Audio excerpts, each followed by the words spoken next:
கடந்த வாரம் பெய்த மழையில் முழுமையாக முழுவப்பட்ட இந்த பயிர்கள், அதனை தொடர்ந்து தற்போது பெய்த புயலின் காரணமாக பெய்த மழையிலும் தொடர்ந்து இந்த பயிர்கள் முழுகெடுக்கப்பட்டிருக்கிறது. இதுவரைக்கும் எந்த அரசு சார்ந்த எந்த அலுவலர்களும் அரசியல் பிரதிநிதிகளும் வந்து இந்த பகுதியை பார்வையிடவில்லை என்பது விவசாயிகளினுடைய மிகப்பெரிய கவலையாக இருக்கிறது. அரசு அதிகாரிகளை பொறுத்தவரை இந்த பகுதியை வந்து முழுமையாக கவனத்தில் எடுத்துக்கொண்டு செயல்படவில்லை. ஆகவே போர்க்கால அடிப்படையில் உடனடியாக இந்த பகுதிகளை பார்வையிட்டு ஏக்கருக்கு ரூபாய் 35,000 வழங்க வேண்டும் என்று விவசாயிகள் சார்பாக கேட்டுக்கொள்கிறோம்.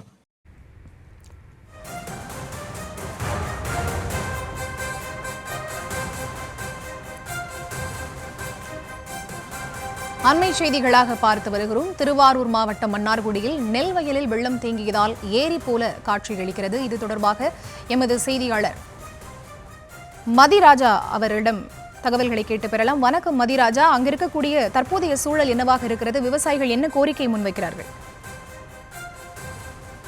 திருவாரூர் மாவட்டம் மன்னார்குடி சுற்றுவட்டார பகுதிகளில் பாத்தீங்கன்னா கடந்த ஒரு வாரத்திற்கு மேலாகவே விட்டு மழை பெஞ்சு வருது. இந்த நிலையில எதிரொலியாக மன்னார்குடியில நேற்று முன்தினம் மாலை தொடங்கிய இந்த மழை இன்று வரைக்கும் மிதமானது முதல் பலத்த மழையா பெஞ்சிட்டு இருக்கு. நேற்று மாலை முதல் இன்னைக்கு காலை வரைக்குமே சுமார் 10 சென்டிமீட்டர் அளவுக்கு மன்னார்குடி பகுதிகளில் மழை பதிவாயிருக்கு.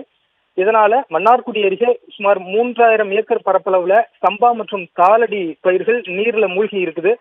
குறிப்பா மன்னார்குடி ஒன்றியத்துல உள்ளிக்கோட்டை, கூப்பாச்சிக்கோட்டை, ராஜாம்பாளையம், பரவாக்கோட்டை, பைங்காநாடு உள்ளிட்ட கிராமங்களில் சுமார் 3000 ஏக்கர் பரப்பளவுல பயிரிடப்பட்ட சம்பா மற்றும் காலடி நெற்பயிர்கள் முழுவதுமா தண்ணியில மூழ்கி இருக்கு. பெரிய மதகு வடிகால் வாய்க்கால்ல மழை நீர் கரைபுரண்டு ஓடுறதுனால வயல்ல தேங்கி இருக்க நீர் வடிய முடியாத சூழ்நிலையும் இருக்கு. நெல் பயிர்கள் நீர்ல மூழ்கி 2 தினங்களுக்கு மேலாக நீர்ல மூழ்கி இருக்கிறதுனால அந்த இடங்களை அரசு அதிகாரிகள் இன்னும் வந்து பார்வையிடல அப்படின்னு விவசாயிகள் கவலை தெரிவிக்கின்றனர்.